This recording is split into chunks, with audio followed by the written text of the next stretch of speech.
Karthi Deepa serial மே 21 நாளைக்கான எபிசோடுக்கான ஒரு promo தாங்க இந்த வீடியோவில் நம்ம இன்றைக்கி பார்க்க போகிறோம்.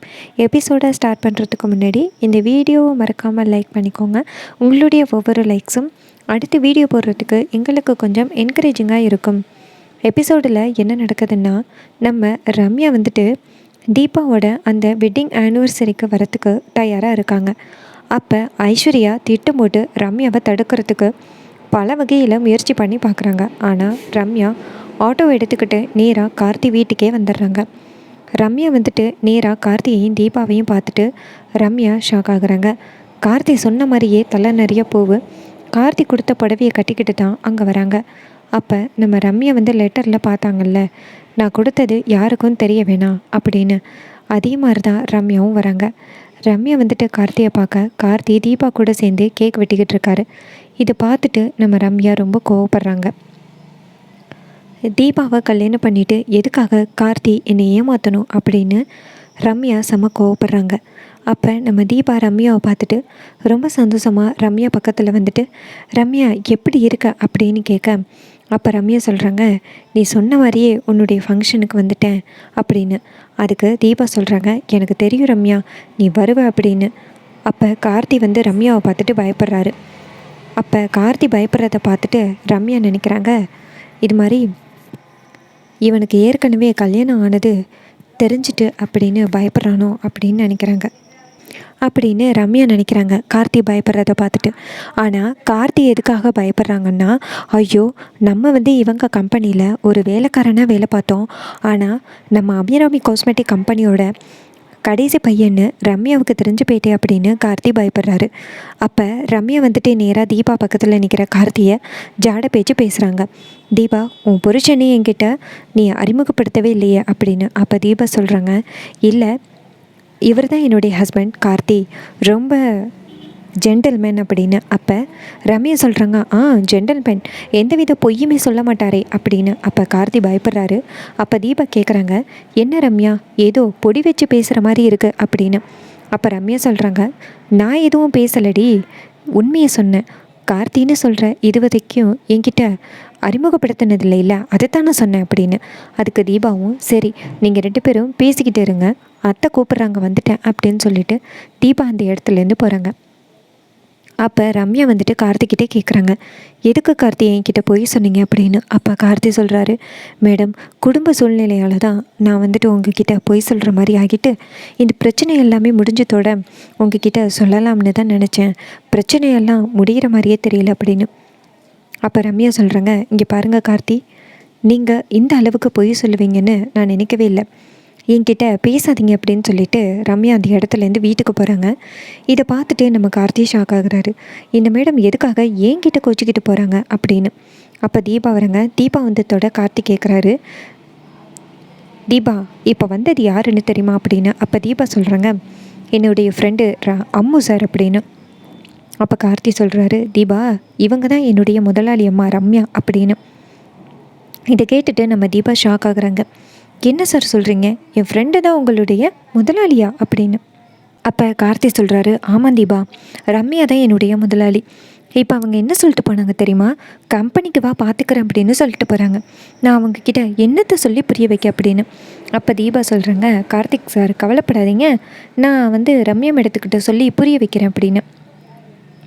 உடனே கார்த்தியும் சரி தீபா அப்படின்னு சொல்கிறாங்க. அதுக்கப்புறமா நம்ம தீபா நேராக ரம்யாவுக்கு கால் பண்ணுறாங்க. ஆனால் ரம்யா கால் அட்டன் பண்ணவே இல்லை. ரம்யா நேராக வீட்டுக்கு போயிட்டு அழுகுறாங்க. இது மாதிரி கார்த்தி இந்த அளவுக்கு பொய் சொல்லுவாருன்னு நான் நினைக்கவே இல்லை அப்படின்னு ரொம்ப ஃபீல் பண்ணுறாங்க.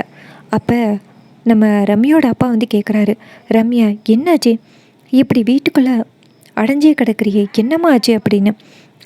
அப்போ ரம்யா சொல்கிறாங்க, இது மாதிரி கார்த்தி என்னை ஏமாற்றிட்டாரு அப்படின்னு. அப்போ ரம்யாவோட அப்பா கேட்குறாரு, ஏமாற்றிட்டானா, என்னம்மா பண்ண உடனே அப்படின்னு.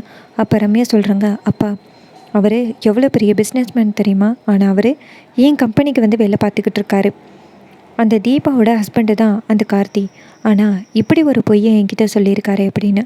அப்போ ரம்யாவோட அப்பா சொல்கிறாரு, இங்கே பாரு, அவ்வளோ பெரிய பிஸ்னஸ் மேன் எதுக்கு உன்னுடைய கம்பெனியில் வேலை பார்க்கணும், ஞாபகம் வச்சுக்கோ.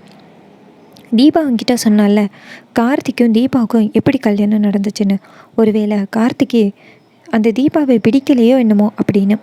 அப்போ ரம்யா கேட்குறாங்க, பிடிக்கலைன்னா அது ஏன்ப்பா என்னையை யூஸ் பண்ணணும் அப்படின்னு. அப்போ அவர் சொல்கிறாரு, நீ எவ்வளோ பெரிய பிஸ்னஸ் உமன், எவ்வளோ அழகாக இருக்க, எவ்வளோ படிச்சிருக்க, புத்திசாலியான பொண்ணு, ஒன்றை மாதிரி ஒரு பொண்ணை மிஸ் பண்ணணும்னு கார்த்தி எப்படி நினைப்பான். அதனால தான் அவன் உன்னைய மறைமுகமாக விரும்புகிறான். அவங்க வீட்லேயும் ஒரு விஷயம் நடந்திருக்கு தெரியுமில்ல, அந்த ஆனந்த் 2வது கல்யாணம் வீட்டுக்கு அழைச்சிட்டு வந்திருக்கான் ஒரு பொண்ணை. ஒருவேளை இந்த கார்த்தியும் அதை தான் பண்ண ட்ரை பண்ணுறானோ என்னமோ அப்படின்னு. அப்போ ரம்யா சொல்கிறாங்க, கார்த்தி என்ன தான் விரும்புகிறாருன்னு எனக்கு நல்லாவே தெரிஞ்சு போச்சு. அதனால் நான் கார்த்தியை வேறு யாருக்கும் கண்டிப்பாக விட்டு கொடுக்க மாட்டேன் அப்படின்னு. அந்த நேரம் பார்த்து அந்த இடத்துக்கு ஐஸ்வர்யா வராங்க. ஐஸ்வர்யாவை பார்த்துட்டு ரம்யா யாருன்னு கேட்க, ஐஸ்வர்யா சொல்கிறாங்க, மேடம் நான் வந்துட்டு கார்த்தியோட அண்ணி. நீங்கள் நினைக்கிற மாதிரி கார்த்தி நல்லவரே கிடையாது. கார்த்தி சரியான ஃப்ராடு. அவன் எத்தனை பெண்களை ஏமாற்றிருக்கான்னு தெரியுமா அப்படின்னு சொல்ல ரம்யா ஷாக் ஆகுறாங்க. என்ன சொல்கிறீங்க அப்படின்னு. அப்போ ஐஸ்வர்யா சொல்கிறாங்க, ஆமாம், பல பெண்களை ஏமாற்றிருக்கான். தீபா பாவம் எல்லாத்தையுமே மன்னிச்சு ஏற்று அவனை ஹஸ்பண்டாக ஏற்றுக்கிட்டே இருக்கான். இன்னுமே அவனை வெளியில் விட்டால் கண்டிப்பாக எத்தனையோ பெண்களை ஏமாத்துறதுக்கு வாய்ப்பு இருக்குது. அதனால் நீங்கள் நினச்சிங்கன்னா கண்டிப்பாக அந்த கார்த்தியை பழி வாங்கலாம். நானே எவ்வளவோ சொல்லி பார்த்தேன் கார்த்திகிட்ட, தம்பிக்கிட்ட. ஆனால் அவர் கொஞ்சம் கூட சொல்கிறது கேட்கவே இல்லை. இவரால் எத்தனையோ பெண்கள் வந்து கஷ்டப்பட்டுக்கிட்டு இருக்காங்க. அதனால் தயவு செஞ்சு கார்த்தியை நீ சும்மா விடாத அப்படின்னு கார்த்தியை பற்றி தப்பாக ரம்யா கிட்ட சொல்கிறாங்க. இது கேட்ட ரம்யா சொல்கிறாங்க, ஓ கார்த்தி அப்படிப்பட்ட ஆளா, அவனை மாதிரி ஒரு ஆள் இருக்கவே கூடாது அப்படின்ட்டு ரம்யா நினைக்கிறாங்க. அப்போ ஐஸ்வர்யா சொல்கிறாங்க, என்ன பண்ண போகிற ரம்யா அப்படின்னு. அப்போ ரம்யா சொல்கிறாங்க, இதை நான் உன்கிட்ட சொல்ல முடியாது அப்படின்னு சொல்ல ஐஸ்வர்யா சொல்கிறாங்க, இங்கே பாருங்கள் மேடம், நீங்கள் என்ன ட்ரை பண்ணாலும் நான் கண்டிப்பாக ஹெல்ப் பண்ணுறேன் அப்படின்னு. அப்போ ரம்யா சொல்கிறாங்க, அதெல்லாம் எதுவும் வேணாம், கார்த்திகை பற்றி என்கிட்ட சொல்லிட்டீங்கல்ல, தீபா கார்த்திகிட்டேருந்தே தீபாவை காப்பாற்ற வேண்டியது என்னுடைய பொறுப்பு. தீபா என்னுடைய பெஸ்ட் ஃப்ரெண்ட். அவளுக்கு இந்த மாதிரி ஒரு வாழ்க்கை அமைஞ்சிருக்குன்னு நினைக்க முடியாது. எனக்கு ரொம்ப கஷ்டமாக இருக்குது. நான் கார்த்தியை சும்மா விட மாட்டேன். அவன் என்னை ஏமாத்தினத்துக்கு முழு பதில் சொல்லியே ஆகணும். நான் கூட அப்பயே நினச்சேன், ஏது இவன் இவ்வளோ கிஃப்டெல்லாம் அனுப்புகிறானே, இவன்கிட்ட அந்த கிஃப்டெல்லாம் ஏது, கிஃப்ட் வாங்குறதுக்கு காசு ஏது அப்படின்னு அப்போவே நான் சந்தேகப்பட்டது சரியாக போயிட்டு. கார்த்தி நான் நினைக்கிற மாதிரி ஜென்டல்மேன் கிடையாது, அவன் சரியான ஃப்ராடு அப்படின்ட்டு ரம்யா ஐஸ்வர்யா சொன்னதையெல்லாம் வச்சு கன்ஃபார்ம் பண்ணிட்டாங்க. ரம்யா என்ன நினைக்கிறாங்கன்னா, எப்படியாவது கார்த்தியை ஆளை வச்சு தீர்த்து கட்டிடலாம் அப்படின்னு நினைக்கிறாங்க. தனக்கு கிடைக்கிற பொருள் யாருக்குமே கிடைக்கக்கூடாது, அதோட தீபா கஷ்டப்படக்கூடாது அப்படிங்கிற ஒரு எண்ணத்தில் ரம்யா வந்துட்டு கார்த்தியை தீர்த்து கட்டிட்டு தீபாவை காப்பாற்றலாம் அப்படின்னு ரம்யா தவறாக அப்கமிங் எபிசோடில் இதே மாதிரி இன்ட்ரெஸ்டிங்கான சீன்ஸ் நடந்துச்சுன்னா நல்லாயிருக்கும். இதே மாதிரி இனிமேல் அப்டேட்ஸ் வேணும்னா இந்த சேனலை சப்ஸ்கிரைப் பண்ணிக்கோங்க. இது வரைக்கும் இந்த வீடியோவை பார்த்தா உங்கள் எல்லாருக்குமே ரொம்ப நன்றி. அடுத்த வீடியோவில் பார்க்கலாம்.